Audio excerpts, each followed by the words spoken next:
እውነትም የቤተክርስቲያን ህይወት ለካ የበለጠ ያማረ መምጣት ነው የሚደርሰው። ውጫዊ ፈተና ምኑ አዎ ለጊዜው ያስጨንቀናል፣ ይፈትነናል። ግን ዝም ብሎ ያማሩ መቀጠል ነው፣ ያማሩ መቀጠል ነው፣ ያማረባት ነው የምትቀጥለው። መንፈሳዊ አካሏ እንደዛ ነው እየሆነ የሚመጣው። የባስ እሳት ባበዙባት ቁጥር የባስ እየጠነከረ ነው የሚመጣው። ይሄንን ያውቃሉ አባቶቻችን። ለምን እነሱ ሐዋርያት የተናገሩትን አልረሱማ። ዮሐንስ ራእይ ምዕራፍ 21 ላይ ምንድነው ያለው? ታላቂቷ ሰማያዊቷ ኢየሩሳሌም እንደተዘጋጀች ሙሽራ ከሰማይ ስትወርድ አየሁ አይደለም የሚለው? የምድሩን አቃጥለን ጨፍጭፈን ምን ብለን ጨረስን ሲሉ ከሰማይ ትወርዳለች ቤተክርስቲያን ገና ማለት ነው።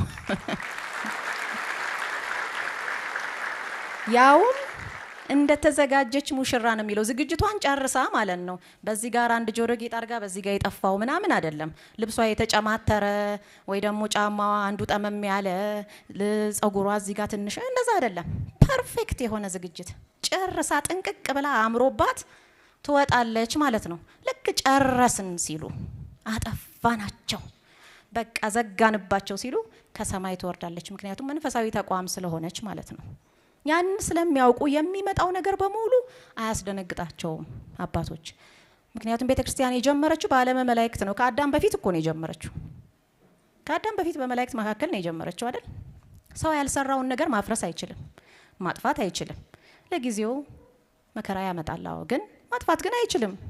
መች ሰራው? ምን ማኑዋሉን እንኳን አያውቀውም አይደል? ማኑዋሉን የምናውቀውን ነገር እኮ ነው እንደው ብሬክ ዳውን ራሱ ማድረግ የምንችለው አናውቀውም የሰው ልጆች። ስለዚህ ልናፈርሳት አንችልም። እኛውም ፈርስ ይሆናል እንጂ ልናፈርሳት አንችልም፣ እናጥፋት እንኳን ብንል። በዓለመ መላእክት በጣም ደስ የሚለኝ ነገር አለ። ሳጥናኤል በነገራችን ላይ የመጀመሪያው ቴሮሪስት ነው አይደል? ሽብር አሸባሪ፣ የሽብር ወንጀል የፈጸመ የመጀመሪያው ወንጀለኛ ሳጥናኤል ነው። ምክንያቱም በዓለመ መላእክት ሽብር ሆነ ነው የሚለው እሱ በተናገረው ነገር የተነሳ። የተናገረው ደግሞ ምንድነው? እንዲያምኑ የፈለገው ነገር አምላክ እንደሌለ ነው አይደል? እንደማይደርስላቸው ፈጥሮ እንደተዋቸው ብቻቸውን እንደሆኑ ከላይ ያለው እሱ ነው። ስለዚህ እኔ ፈጠርኳችሁ። ሁሉ ጊዜ አምላክ ከኛ ጋር እንዳልሆነ ሊነግረን የሚፈልግ ሰው በኋላ ለኔ ስገዱልኝ ለማለት ነው አይደል?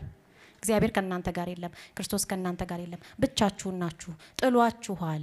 በቃ ምን ትሆናላችሁ እንግዲህ? ከእጃችን ማን ያስጥላችኋል? እስራኤል እንኳን እኮ ድሮ እንደዛ እየተባሉ ነው የኖሩት አይደል? አህዛብ ሁሉ ጊዜ ይዝቱባቸዋል። ትንሽ ድክመት ባዩባቸው፣ ቸነፈር፣ ረሃብ፣ እርስ በርስ አለመግባባት፣ ነገስታቱ መሀል ሽኩቻ ምናምን አብዮት በነበረ ጊዜ ይመጡና አህዛብ፣ ሞዓባውያን፣ አማሌቃውያን ወዘተ ብዙዎቹ ይመጡና እንግዲህ ከእጃችን ማን ያስጥላችኋል? አምላካችን የምትሉት የለም፣ ንጉሳችሁ የለም፣ ጥሏችኋል፣ ብቻችሁን ናችሁ። እግዚአብሔር ደግሞ አንድ ሰው ያስነሳና ሁሉ ጊዜ አለሁ ከናንተ ጋር ነኝ፣ ኃጢአታችሁ ነው ከኔ ያራቃችሁ እንጂ እሷን በንስሐ ስታስወግዷት ወደ እኔ ስትመለሱ አለሁ ይላቸዋል። እቺን እንዳይረሱ ነበር አይደል ያደረገው ቅዱስ ገብርኤል ለመላእክት እኮ ያዋለላቸው ትልቁ ወለታ አምላካችን አለ ነው። በጣም የሚገርመው ማን ፈጠረን እያሉ እርስ በራሳቸው እንኳን ሲነጋገሩ መጽሐፈ አክሲማሮስ ላይ በደንብ ይገልጸዋል። እርስ በራሳቸው ሲነጋገሩ እሱ ያለው አምላካችን እስክናገኘው ድረስ በያላችሁበት በያለንበት እንጽና እንቁም ነው ያላቸው አይደል? በጣም የሚገርም ነው ይሄ አረፍተ ነገር። እኔ በጣም ይገርመኛል። አምላካችንን አለ እንዳለ አውቋል ማለት ነው አይደል? እንዳለ አውቋል። እዚህ ጋር አንድ ነገር ጨርሷል። እምነት አምላካችንን ሲል ገና አምኗል። እስክናገኘው ድረስ አለ እንደሚገኝ ደግሞ አምኗል። የሆነ ጊዜ ላይ እንደሚያገኙት ራሱ እንደሚገልጥላቸው አምኗል። ሁለተኛ ትልቅ እምነት በያለንበት ጸንተን እንቁም። ሶስተኛው እምነት ምንድነው? እሱ እስኪመጣ መስራት ያለባቸውን የቤት ስራ ራሱ ሰጣቸው። ምንድነው? ወደዛ መሯሯጥና መጨቃጨቅ አቁሙና ባላችሁበት ጽኑ። ለምን? ከፈጠረን መምጣቱ አይቀርም አይደል? ከመጣ በጎ ነገር ይዞልን ነው የሚመጣው። ራሱ የሚመጣው ለበጎ ነገር ነው ብሎ ማመን ራሱ አይገርምም? ምክንያቱም የፈጠረኝ አምላክ ምን አይነት እንደሆነ ሳላቀው እንዴት በጎ ዓላማ ይኖረዋል ብዬ አስባለሁ። መንፈስ ቅዱስ ገልጾለት ነው እንጂ አይደል? ገልጾለት ነው መንፈስ ቅዱስ። ስለዚህ የዛ አይነት ልብ በዘመናት ሁሉ ቅዱሳን ስለነበራቸው ሲደክሙም የሚያጸኗቸው እንዲሁና ቅዱስ ገብርኤል ስለነበሩ በተመሳሳይ እምነት አምላካችን ከኛ ጋራ ነው። ምክንያቱም ከናንተ ጋር አይደለም የሚሉት በሙሉ አሸባሪዎች ናቸው። በሽብር ወንጀል ይጠየቃሉ በእግዚአብሔር ፊት። አትመኗቸው እነሱን አለ ፈጣሪ። ለዛም ነው ቅዱስ ገብርኤል በኋላ ላይ እመቤታችንን ያበሰራት አይደል? የአምላክን ሰው መሆን አማኑኤል ከኛ ጋር መሆኑን ለማብሰር የታደለው ለዛ ነው። ከኛ ጋራ ነው የሚለውን ነገር ለመንገር ማለት ነው። ይሄ ትልቅ ነገር ነው። የሱን አይነት እምነት በዚህ ዘመን ያስፈልገናል። ምክንያቱም እንደምታውቁት ነው ኢትዮጵያ አብቅቶላታል፣ ቤተክርስቲያን አብቅቶላታል። ያቺ ድሮ የምታውቋት ኢትዮጵያ እኮ አሁን የለችም። አምላካችሁ ከእናንተ ጋር የለም፣ ያላችሁ ክር ብቻ ነው ይሉናል አይደል? ቢኖር ኖሮ እንደዚህ ትሆኑ ነበር፣ ትጣሉ ነበር፣ ትጨቃጨቁ ነበር፣ ሱሰኞች ትሆኑ ነበር፣ ትጠጡ ነበር። ምንም አይሉት ነገር አለ። እንኳን አምላካችን ፓትርያርኩም ከእናንተ ጋር የሉም እየተባልን ነው አይደል? የሉም እንዴ! ቅድስት ፍቅርተ ክርስቶስን ማስታወስ ነዋ። እሷ እኮ የኖረችው በአጼ ሱስንዮስ ጊዜ የግብፃውያን ጳጳሳት እንዳይገቡ በታገደበት ጊዜ ነው። ካቶሊክ ነበር የመንግስት ሃይማኖት አይደል? ቅድስት ፍቅርተ ክርስቶስ ምን ብታረግ ጥሩ ነው? በር ተዘጋ፣ መንገድ ተዘጋ፣ ኬላ ተዘጋ፣ ቦሌ አየር መንገድ ተዘጋ ምናምን ለሷ ጉዳዩ አይደለም አይደል? ቀጥ ብላ ደብረ ዳሞ ሄዳ ከሷ 1000 ዓመት በፊት የኖሩትን አቡነ አረጋዊን አግኝታ ከሳቸው ተባርካ ምክር ተቀብላ ሄደች። ከተሰወሩበት ወጥተው አናገሯት፣ ተመልሰው ተሰወሩ። ከኢትዮጵያ ሞታ መንገድ በነበረችበት ጊዜ ወደ ኢየሩሳሌም በመንገድ ላይ ሰው የሚበሉ ምንም ሃይማኖት የማያውቁ ህዝቦችን አገኘች። ብዙ አሰቃዩቸው። በኋላ ላይ ግን አሳመነቻቸው በብዙ ተአምራት። ከዛ በኋላ ቤተክርስቲያን የሚተክል አባት ጠፋ እዛ አካባቢ። ጸለየች ለ60 ቀን በተራራ ላይ። መጨረሻ ላይ ምንድነው የሆነው? በቀኝዋ በኩል አባ ዘመለኮት የሚባሉ ከሷ 500 ዓመት በፊት ያረፉ አባት ተነስተው አምላክ ወደ አንቺ ላከኝ፣ የተላኩ ጳጳስ ነበርኩ፣ እዚህ አካባቢ ያለውን ህዝብ ያጠመኩት እኔ ነበርኩ። በኋላ ግን መተው አጠፉን፣ ልጆቼንም አጠፉ፣ ቤተ መቅደሴንም አቃጠሉ። አሁን ግን አምላክ ያንቺን ጥሪ ሰምቶ ልኮኛል ብለው መተው ለ1 ዓመት ያህል ከሷ ጋር ቤተክርስቲያን አንጸው ታቦት አስገብተው ህዝቡን አጥምቀው አቁርበው እንደገና ሃይማኖት አስፋፍተው ከ1 ዓመት በኋላ ተመልሰው በይደና ወኝ እግዚአብሔር ካንቺ ጋር ይሁን ብለው ሄዱ። ስለዚህ የተዘጋ በር እንኳን አያስጨንቃቸውም ነበር አይደል? መንገዱ አያልቅም። የፈጣሪ ከኛ ነው እምነት የሚጠፋው እንጂ እግዚአብሔር ሁሉ ጊዜ መንገድ አለው። የተዘጋ በር ክርስቶስን አያስደነግጠውም። 3 ነገሮች ሁሉ ጊዜም እንዳንረሳ አባቶች ያሏቸው ነገሮች ክፉን ጊዜ የሚያልፉባቸው ማለት ነው። አንደኛ ነገር ፍጹም ለእግዚአብሔር ፍቅር ነበራቸው። በፍቅረ እግዚአብሔር የሚመጣባቸውን ነገር አይወዱም። በዛም ምክንያት ደግሞ ያልፉታል። ከክርስቶስ ጋር የጠበቀ ፍቅር በመኖር የምናውቀው ሐዋርያ ራሱ ወንጌላዊ ዮሐንስ እንኳን እንደ ሌሎች ሐዋርያት መከራ አልበዛበትም ነበር አይደል?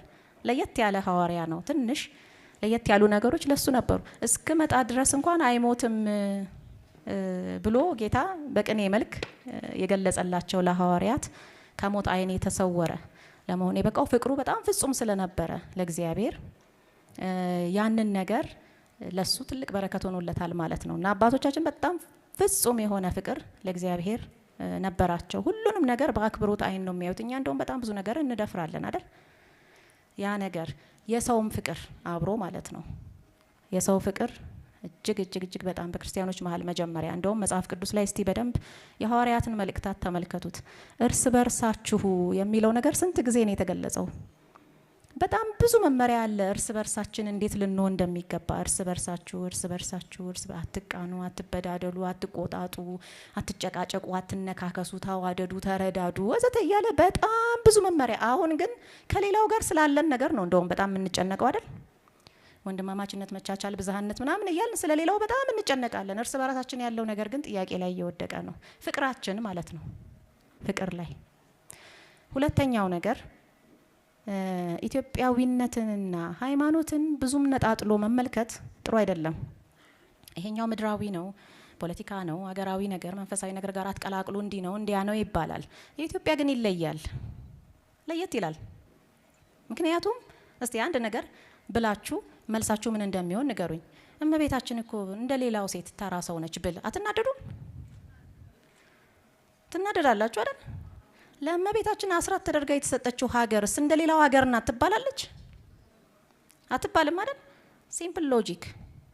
ስለዚህ ኢትዮጵያ ከሌላው ሀገር አትለይም። እባካችሁ ሀገር አምልኮት አታምጡ፣ እንደዚህ እንደዛ ምናምን የሚባለው ነገር ትክክል አይደለም። ይሄ ፖለቲካ ነው፣ ይሄኛው ሃይማኖት እንደዚህ እያልን ምን ለየው? ለኢትዮጵያ ሲሆን አይሰራም፣ ለሌላው ምናልባት ይሰራል። እነ ሪፐብሊክን እነ ምንም ላፈለቁት ሀገራት ለነዛ ስልጣኔዎች ይሰራ ይሆናል፣ ለኛ አይሰራም። ምክንያቱም ኢትዮጵያ ብልህ ናት። ያቺን የማጠፋውን ቤተክርስቲያንና የማይጠፋውን የክርስቶስን ዙፋን የሚወክለውን የዳዊት መንግስት ነው፣ ሁለቱን ነው የያዘችው። ይዛ ይኖረችው ለረጅም ሺህ ዓመታት የማያልፈውን ከሚያልፈው ጋር ምን አዳረቃት አይደል? ከሌላ ስርዓተ መንግስት ጋር አልተዳረቀችም። የማያልፈውን ለዳዊት የተገባለትን ቃል ኪዳን ለዘላለም ከወደ ፍሬ በዙፋን ላይ ያኖራለሁ የተባለውን እሱን ከመንግስት እሱን ያዘች። ከእምነት ተቋም ደግሞ ተዋህዶን ያዘች። አይጠፉማ በቃ ምን ጨነቃት? ለትንሽ ጊዜ አዎ ይመስላል። እነዚህ ሁለት ተቋማት ከሌሎች ከማን G8 በሉት ዩናይትድ ኔሽን በሉት ዩኔስኮ በሉት ዩኒሴፍ በሉት ሁሉም ይጠፋል አይደል? ሁሉም ነገር ይጠፋል። ሌላው ቀርቶ ለሰው ልጅ መኖር እንኳን በጣም አስፈላጊ ነው ወሳኝ ነው የሚባለው የትዳር ተቋም እንኳን ዘላለማዊ አይደለም አይደል? ትዳር እንኳን ዘላለማዊ አይደለም። ምክንያቱም ከሞት በኋላ በትንሳኤ ህይወት እንደ መላእክት ይኖራሉ እንጂ አያገቡም፣ አይጋቡም፣ አይዋለዱም። እንደዛ ነው የተባልነው አይደል? ይሄ እንኳን ዘላለማዊ ተቋም አይደለም። ቤተክርስቲያንና የዳዊት ዙፋን ግን ዘላለማዊ ናቸው። ሁለቱን ያዘች ብልህ ሀገር ማለት ነው። ኤክሰፕሽናል ናት። በዚህ ነገር ኤክሰፕሽናል ናት። በአሁኑ ሰዓት ግን ዓለም እየተመራችበት ያለው ዶክትሪን አሜሪካን ኤክሰፕሽናሊዝም ነው። የአሜሪካን ኤክሰፕሽናልነት። ሶስተኛው እና የመጨረሻው ነጥብ አባቶቻችን አርቀው ያጥሩ ነበረ። አርቀው ያጥሩ ነበር ማለት ምንድነው? እዚህ ሀገር ውስጥ መተው ስለ ማንኛውም ነገር ስለ ማህበረሰብም ይሁን ስለ ሀገርም ይሁን ስለ ሃይማኖትም እንዲፈተፍቱላቸው ባዳንን ብዙም አይፈቅዱላቸውም ነበር። ያሉበት ድረስ ነበር የሚሄዱላቸው አይደል? ጦርነቱን ግብጽ ድረስ ነበር የሚወስዱላቸው። ክርክሩን እዛው ኢየሩሳሌም ድረስ ነበር የሚወስዱላቸው። ካስፈለገ ሮም ድረስ ይወስዱላቸው ነበር። እዚህ መተው ገና በዋዴ ቱሳኤ ጸጋ እንደዚህ እንደዛ እያሉ እንዲያተረማምሱት ብዙም አይፈቅዱም ነበር። ግን ሰፋ ያለ ይሄ ግሎባል ኮንሽስነስ የሚባለው ነገር የግድ በኢንተርኔት ወይንም በሲቲዝንሺፕ ትምህርት አይደለም የሚመጣው። በሃይማኖት በጣም ይመጣል እሱ ነገር። አተኩራችሁ ካያችሁት፣ በደንብ ካጠናችሁት፣ በኢየሩሳሌም ላይ ስላለው ነገር፣ በግብጽ ገዳማት ላይ ስላለው ነገር፣ የኢትዮጵያን የጥንት ታሪክ በምታዩበት ጊዜ ያለውን ነገር ለወደፊት ደግሞ ምን እያሰቡ እንደሆነ በጣም በዛ ነገር እየተጠቃን ስለሆነ ስለማናውቀው ሌሎች ምን እንደሚያስቡ ስለማናውቀው ያ ነገር ያጠቃናልና አተኩራችሁ የምታዩት ከሆነ የምታዩበት እይታ በጣም ይሰፋና ብዙ ነገሮችን ለመታዘብ ትችላላችሁና የጥንቶቹ አፄ ዘርዓ ያዕቆብ ግብጽ ድረስ ሄደው ስለ ግብጻውያን ክርስቲያኖች ይከራከሩ ነበር። ምናልባት በእኛ ዘመን እንደዛ የምናደርግበት አይነት ንቃት ሰፊ ስብዕና ቢኖረን እዚህ ላይ ያለው ነገር የዘና ላይ በዛም ነበር። ለምን ከዛ እየመጡ ነው አዚም ይፈተፍቱት አይደል? ከዛ ይመጣሉ፣ እዚህ ይመለምላሉ፣ እዚህ የቤት ስራ ይሰጡናል። ትምህርቱ ከዛ ይፈለፈላል፣ እዚህ ይመጣል። ከዚህም የሚፈልቅ አለ በባዕድ አምልኮ በባህል በመሳሰሉት ነገር እየመሰለ ማለት ነውና ሁለቱ መሀል ውስጥ ስላለን በመንፈሳዊ ጉልበት አርቆ የማጠር አርቆ የማየት አይነት ነገር ያስፈልገናል። ሁል ጊዜ ተከላካይ መሆን ጥሩ አይደለም አይደል? ወደ አጥቂነት መሸጋገር አለብን ብዬ አስባለሁ። ኮንሺየስ ከሆን እዚሁ ቁጭ ብለን ማጥናት እንችላለን። ምን እንደሚያስቡ ምን እንደሚያዩ እነሱ ሶሲዮሎጂ፣ አንትሮፖሎጂ፣ ኢሚኖሎጂ እያሉ አጠኑን ፕሪሚቲቭ ሶሳይቲ እያሉ። አሁን የኛ ጊዜ ነው ፈረንጆሎጂ፣ አረቦሎጂ፣ ግብጾሎጂ ወዘተ እያልን እነሱን በደንብ አድርገን አጥንተን ምንድነው የሚያስቡት ስለ ፍጻሜው ዘመን የሚለውን ነቃ ብለን በማየት ነገሮችን በመንፈሳዊ ጉልበት ከእግዚአብሔር ጋር እግዚአብሔር ከኛ ጋር ነው ከሚል እምነት ጋር ማየት አለብን ማለት ወዳለው። በዚህ መልክ ነው አባቶቻችን ያለፉት። እንግዲህ እኛንም በሃይማኖት አጽንቶ የሚመጣብንን ማንኛውንም ነገር በጸጋ ተቀብለን ለማለፍ ያብቃን ለማለት ወዳለው። እግዚአብሔር ይስጥልኝ።